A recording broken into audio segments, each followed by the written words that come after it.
tudo bem? Aqui com vocês quem fala é o professor João Maria, professor de Ciências Humanas. Eu venho hoje com mais umas dicas do Enem, só que na área de filosofia, né?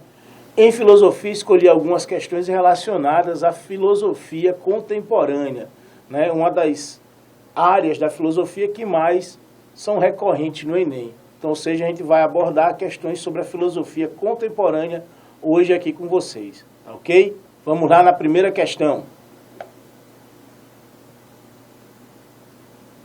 E aí na primeira questão eu tenho um texto, né? E aí esse texto diz: Gilberto Coutrinho, a obra dele, né, ao tratar da pós-modernidade, comenta as ideias de Michel Foucault, nas quais as sociedades modernas apresentam uma nova organização de poder, que se desenvolveu a partir do século XVIII.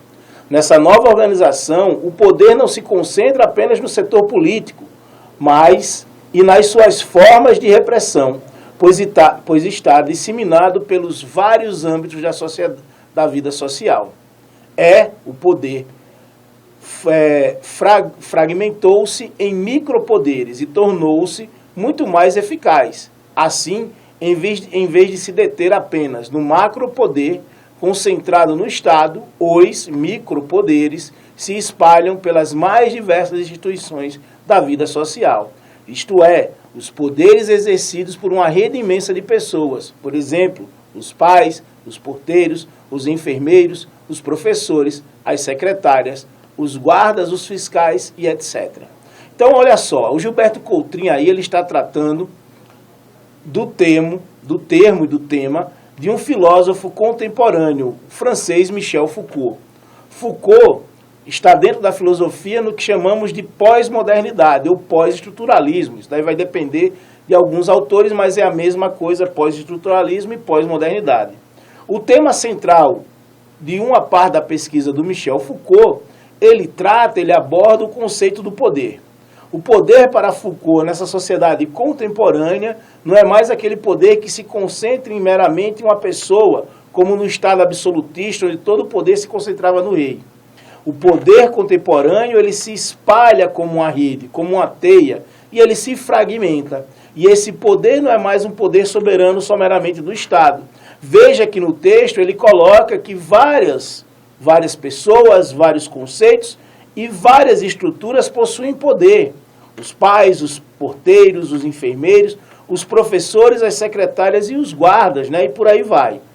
E aí, pelo exposto por Gilberto Coutrinho, no restante do comando da questão, sobre as ideias de Foucault, a principal função dos micropoderes no corpo social é interiorizar e fazer cumprir.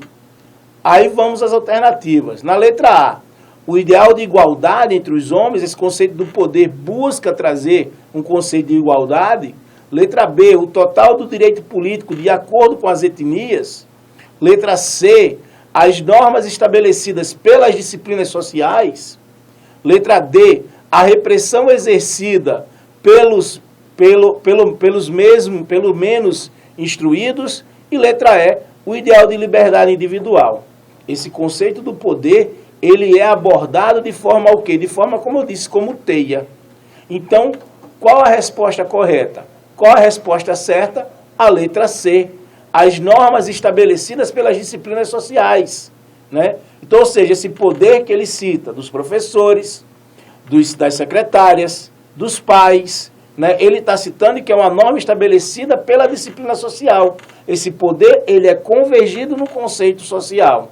Então, veja bem que a teoria do poder em Foucault, ele não é um poder soberano de um sobre muitos, ele não é um poder de um conceito do Estado, mas ele é um poder que se fragmenta, que como uma teia, em suas relações capilares, chega a várias pessoas e esse poder se converte no conceito estabelecido pelas disciplinas sociais. Tá ok? Vamos lá para a segunda questão. Outra questão também do filósofo Michel Foucault, só que ele já trata de um outro tema também dentro do poder. Né? Michel Foucault, em Vigiar e Punir, apresenta duas imagens de disciplinas, a disciplina bloco e a disciplina mecanismo. Para mostrar como esses dois modelos se desenvolveram, o autor destaca dois casos, o medieval da peste e o moderno do panóptico. Assinale, portanto, a alternativa incorreta. Então a gente quer saber aí, né, a questão, o comando da questão, quer saber a questão incorreta. Várias questões estarão certas e nós teremos só uma incorreta, tá ok? Mas vamos voltar ao conceito do poder. Ele destaca dois poderes, o poder bloco e o poder mecanismo, né? E aí destaca no poder medieval da peste. No conceito que ele passa a falar sobre biopoder, a medicina sendo usada como poder. Foucault coloca que o conceito do poder, que o conceito das disciplinas, elas se transformam nessa sociedade, né, a partir dos espaços, né, do espaço do hospital, do espaço da escola, do espaço das prisões, do espaço das fábricas, do espaço dos quartéis. Então, o que configura essa sociedade é o quê?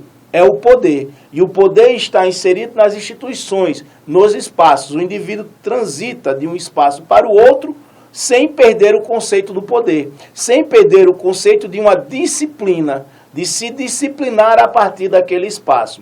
O indivíduo da fábrica se disciplina no quê? O horário de entrar, o horário do almoço, o horário para ir ao banheiro. O indivíduo da escola se disciplina no espaço, a partir do quê? Que ele tem a hora de entrada, ele tem a hora do intervalo, ele tem a hora da saída, e ele tem o toque da troca dos professores.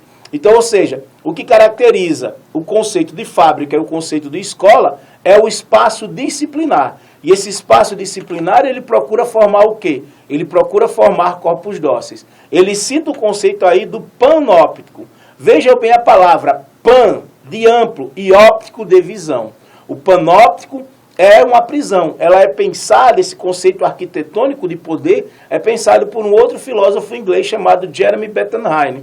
Bentham pensa o conceito arquitetônico do panóptico, onde será uma prisão, onde essa prisão terá um formato circular, no meio uma torre de vigilância, e aí o vigia da torre consegue vigiar e observar todos que estão inseridos nas celas. Porém, os indivíduos das celas não sabem se estão sendo vigiados. Esse é o panóptico clássico, tá certo? E aí vamos para as alternativas. Na letra A nós temos a disciplina bloco se estabeleceu com o esquema moderno do panóptico, uma vez que a disciplina mecanismo, desenvolvida no período medieval para resolver o problema da peste, estava em falência.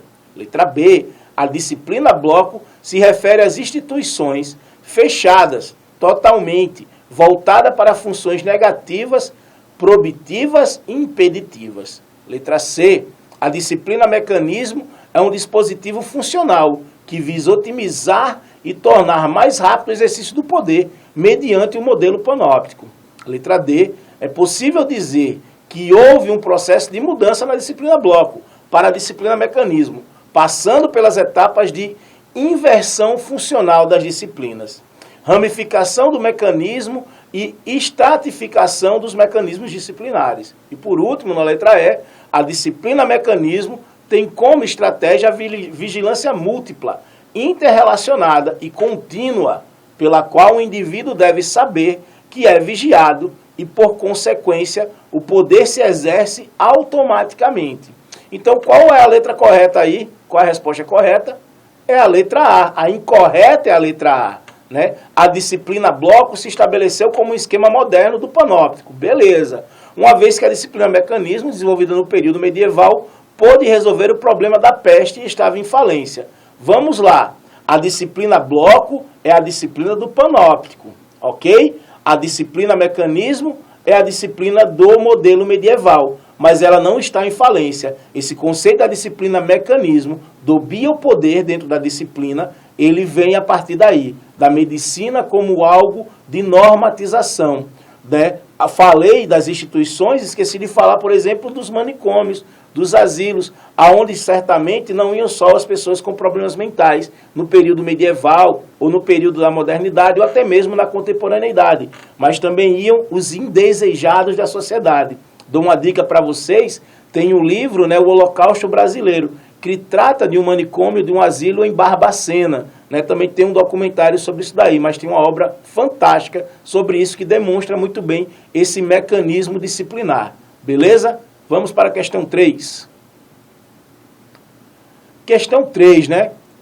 é uma canção, a canção famosa do Cazuza, lê a letra da canção abaixo, né? A canção trata, o título é Ideologia, vou ler aqui rapidão. Meu partido é um coração partido e as ilusões estão todas perdidas. Os meus sonhos foram todos vendidos, tão barato que eu nem acredito. Ah, eu nem acredito que aquele garoto que ia mudar o mundo, frequenta agora as festas do Grand Monde. Meus heróis morreram de overdose, meus inimigos estão no poder. Ideologia, eu quero uma para viver. Trata aí de outro tema bem recorrente no Enem, o conceito de ideologia contemporâneo. O que seria ideologia? A um grosso modo, ideologia é o conjunto de ideias. E todos os seres humanos, eles possuem ideologia. Tudo que o ser humano faz, tudo que o ser humano produz intelectualmente, ele carrega uma carga ideológica, porque ele carrega o seu conjunto de ideias. Então é possível dissociar um conceito do conceito de ideologia quando tudo é ideologia. E aí a categoria de ideologia no comando da questão continua é central para as ciências humanas. Nesse sentido, na letra da música citada, ela significa. Então, ideologia significa o quê? A. Uma inversão da realidade produzida pelos ideólogos, tal como na concepção de Marx, e que consiste numa necessidade do proletariado. Letra B. Uma visão de mundo que os seres humanos necessitam para se adaptar a um mundo em que as utopias perderam sua força mobilizadora. Letra C. Um elemento que contribuiu para a maior concessão social na medida em que explicita as contradições da sociedade de classes. Letra D. Um fato social sem importância para a construção da subjetividade na sociedade atual, na qual todos estão reduzidos à condição de consumidores. Vários filósofos, vários homens das ciências humanas trabalham com o conceito de ideologia. O Marx foi um. Os pensadores da escola de Frankfurt, por exemplo, também trabalham ideologia. Então, qual a resposta certa aí sobre a canção de Cazuza? É a letra B, né? Se a gente perceber, é uma visão de mundo que os seres humanos necessitam da ideologia para se adaptarem ao mundo em que as utopias perderam suas forças. Vejam só na canção, né? Os meus sonhos foram todos vendidos, tão barato que eu nem acredito. Que aquele garoto que iria mudar o mundo, agora frequenta as festas do Grand Monde, frequenta as festas de uma elite política. Ele começa com o meu partido é um coração partido. As desilusões, então, ou seja, os indivíduos, eles necessitam das ideologias, principalmente quando as utopias passam a perder a sua força mobilizadora. Os conceitos utópicos passam a perder esse conceito de mobilização. Tá ok, galera? Vamos lá para a próxima questão. Próxima questão, né? Também da filosofia contemporânea, como eu disse, só questões sobre filosofia contemporânea. Hoje a indústria cultural assumiu a herança civilizatória da democracia, de pioneiros e empresários que tão pouco desenvolveram a fineza de sentido para os desvios espirituais. Todos são livres para dançar e para se divertir, do mesmo modo que desde a naturalização histórica da religião, são livres para entrar em qualquer uma das inúmeras seitas, mas a liberdade de escolha da ideologia que reflete sempre a coerção econômica revela-se em todos os setores como a liberdade de escolha, que é sempre a mesma coisa. Theodor Adorno, A Dialética do Esclarecimento. O Theodor Adorno e o Horkheimer, né, são pensadores da escola de Frankfurt, né? São pensadores que passam a pensar um conceito de indústria cultural, muito mais o Adorno, né, do que o Horkheimer, né? E aí, nesse conceito de indústria cultural, o Adorno ele coloca que tudo que é produzido, ele é produzido num sentido ideológico.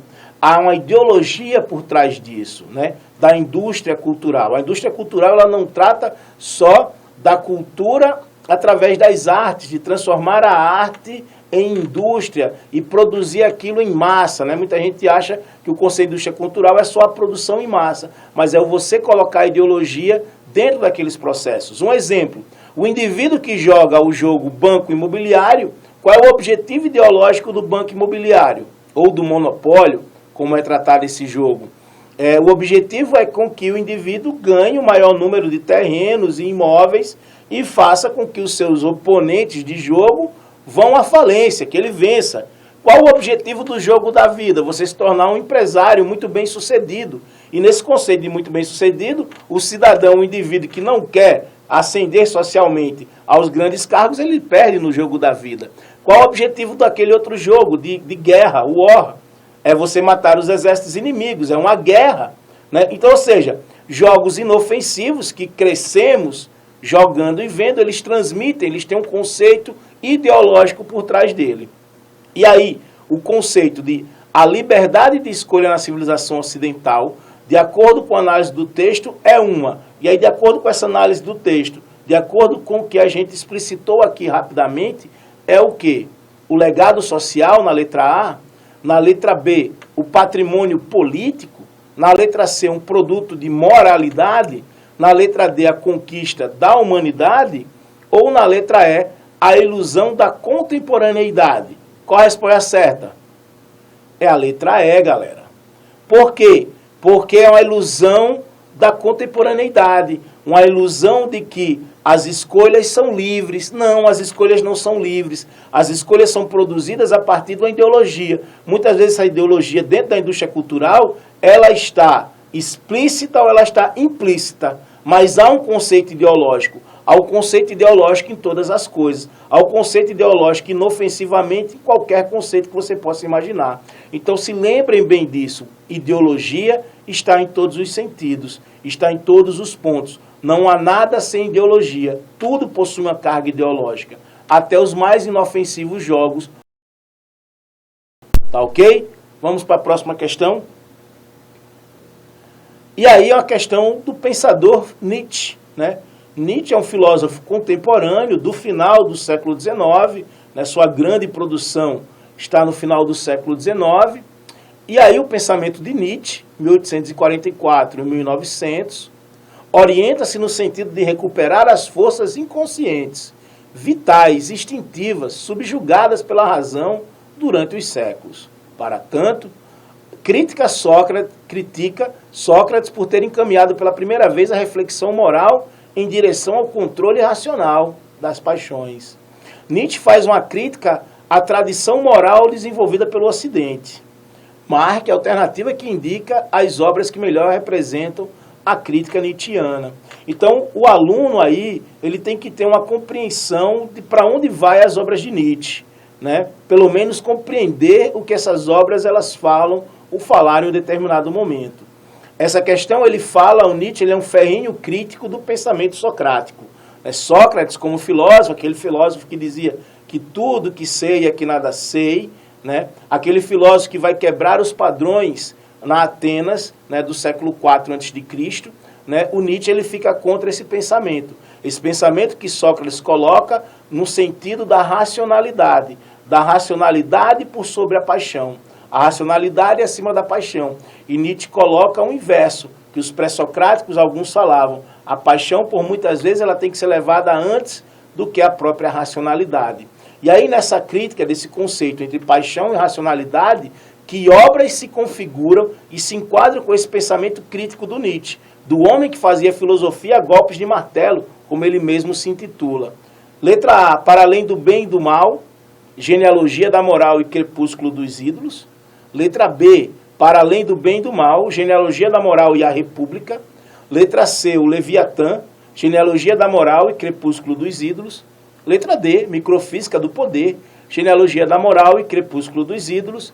E letra E, memórias póstumas Brás Cubas e Amor em Minha. Então, ou seja, dá para perceber aqui que algumas questões, que algumas alternativas, elas já são facilmente descartadas, né? Por exemplo, letra E, memórias póstumas de Brás Cubas, é do Machado de Assis, né? A gente já eliminaria. Na letra C, Leviatã, é a obra de Thomas More, né? Microfísica do Poder é uma obra do Michel Foucault. Então, ou seja, só nos resta a letra A e a B, né? Qual seria a resposta certa? é a letra A, gente, né? Porque a B ele tem a República. Quem escreve a República é o Platão, que é discípulo do Sócrates. Consequentemente, Nietzsche também irá tecer grandes críticas a Platão, ao sentido platônico das coisas, mas aí já é para uma outra conversa.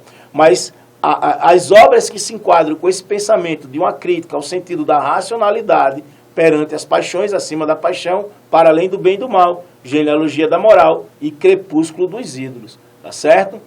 Então, gente, essas foram dicas rápidas, né, sobre filosofia, e aí a gente procura, né, na próxima chamada, na próxima vez, estar aqui com outras dicas, mas fica a dica, deem uma atenção especial à filosofia contemporânea no Enem, né? Trouxe algumas questões do conceito de poder em Foucault, da indústria cultural, ideologia e fechando com o pensamento nietzschiano, tá certo?